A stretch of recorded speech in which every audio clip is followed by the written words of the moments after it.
LA Impact is a joint powers authority. We've been in existence for 25 years. Our primary mission is to interdict large-scale drug shipments and to dismantle transnational criminal organizations. Late 80s and 1990, there was drugs and gangs in all the communities, and the law enforcement was attacking the problems, but we weren't coordinated in our attack on the problems. There was different task forces, and they were bumping into each other. They were working the same cases. We convened a chiefs meeting, and all the chiefs came together, and we brought in representatives from the various task forces to talk about what they're doing.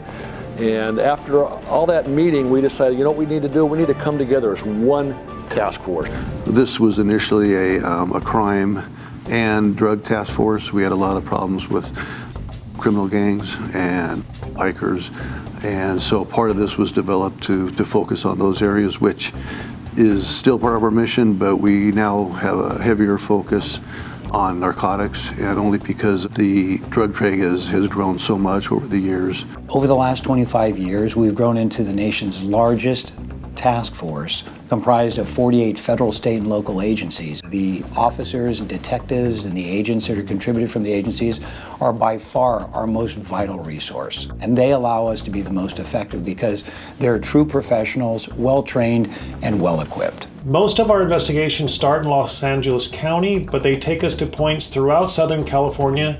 Each one of these pins on this map shows a location that we have targeted. Last year, we seized over 3,000 pounds of cocaine, over 2,500 pounds of methamphetamine, and nearly 1,000 pounds of heroin.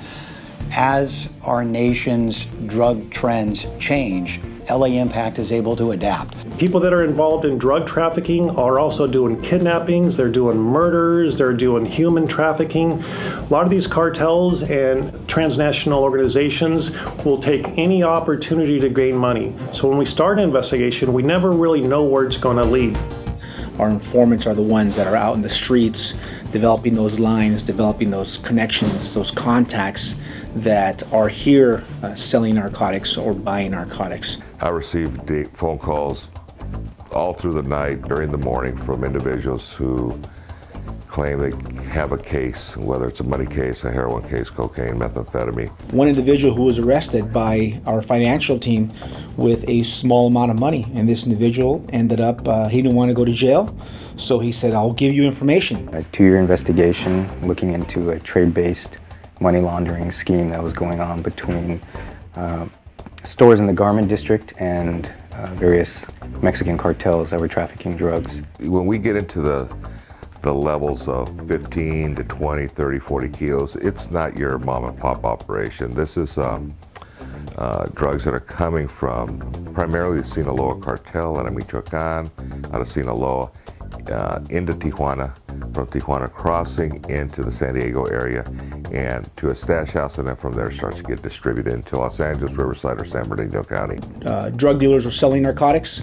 The money was being collected by a money consolidator, and the money was being laundered through downtown Garment District stores that were selling merchandise. A takedown occurred in multiple locations, approximately $39 million found in one bedroom of one location. That ended up becoming the largest single-day bulk cash seizure in the history of the U.S. Treasury, with over $90 million cash seized in one single day throughout the LA area.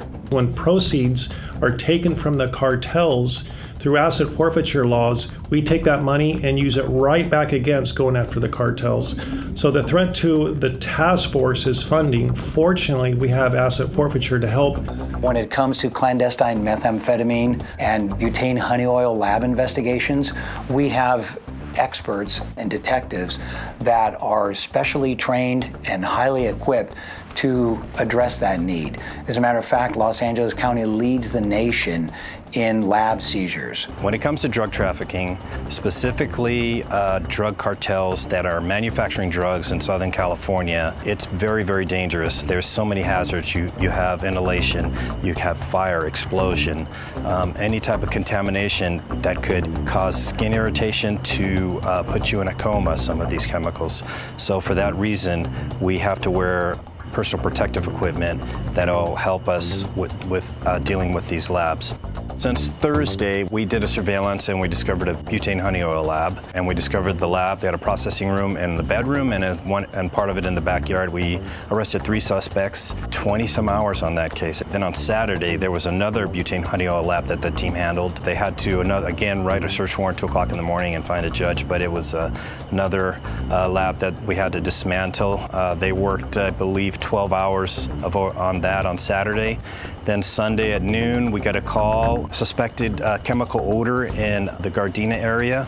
The suspect had poured out some of the mixtures that he had made to process PCP. And we took turns suiting up and going in teams, dismantling the lab and pulling it out so that we can collect evidence and book the evidence. So I think we ended up working 18 hours on that. We also have an aviation unit. Air support is one of our great assets. Having a helicopter deploy at a moment's notice gives us the critical edge and allows our investigators in the field to see things that otherwise wouldn't be seen. The ground units or the surveillance teams, those are the teams that we fly for and fly with. On a daily basis, we get probably 6 or 8 calls a day and 5 or 6 different assignments, and we track these all over Southern California. I've been as far as San Francisco up north and as far as San Diego down south. We also have parcel interdictions. So as people send money into LA County to buy drugs from all over the United States, we have a parcel interdiction team that is their primary goal, is to work the UPS, FedEx, bulk mail facilities. One box recovered here led to numerous arrests being made here in the Los Angeles area as well as around the country. The total summation of the investigation was $350,000 in currency being recovered, 7 arrests and convictions through the district attorney's office, breaking up a major drug trafficking organization across the country that originated in LA. LA Impact has a group of 19 non-sworn civilians, and they help focus on getting reporting requirements done. They bring a wealth of experience. We have long-term employees who've been here over 10 years that help support the detectives. So any type of, workups on suspects or helping them build a case against a suspect, we're involved in. LA Impact is a grant-funded organization. Those grants have requirements as far as reporting data. The support staff here at LA Impact focus on the reporting requirements. One of our most important groups at LA Impact is our drug endangered children team. We are unique in that we have specially trained investigators that are from the Department of Children and Family Services that respond out to our locations where we do find children present. So many times when the teams would go out and serve a search warrant, they'd find at the house that this horrible living conditions, a family would be there, and they'd have children in the home. And the children would be crawling around in the debris and drugs and everything else, and this is not a place for a child. Something has to be done to help those children. We have seen an evolution of change from silos to bridging gaps to working through the hard times of actually developing relationships with specialized task forces to moving into ideas of training and bringing this idea not only to our local jurisdictions, but teaching this on a national level, to creating new ways of doing business for both of our agencies. I think that the relationship with LA Impact will be everlasting. It has changed how we rescue children. It has increased our investigation skills on the child protective side and on law enforcement side. Children are no longer falling through the cracks. When we do see that happening, we quickly identify it and we bring awareness and training to those jurisdictions to say, this is a better way of doing it, and this is how it can help you enhance your investigations while increasing public safety and child safety at the same time. LA Impact is the future of law enforcement because it's teamwork. Teamwork is the core essence, it's our mission, and we're more effective because of it. This is an additional tool that the chiefs can use to deploy as a force multiplier in their communities. If we're having trouble with burglaries or sexual predators or something along those lines, I can call Impact and have 50 detectives at my disposal with one phone call. During the time I've been chief for 26 years, we've been continuously involved in LA Impact. We've always had an investigator involved. and they always come back a better person. The experience they get in LA Impact helps them when they come back to San Gabriel.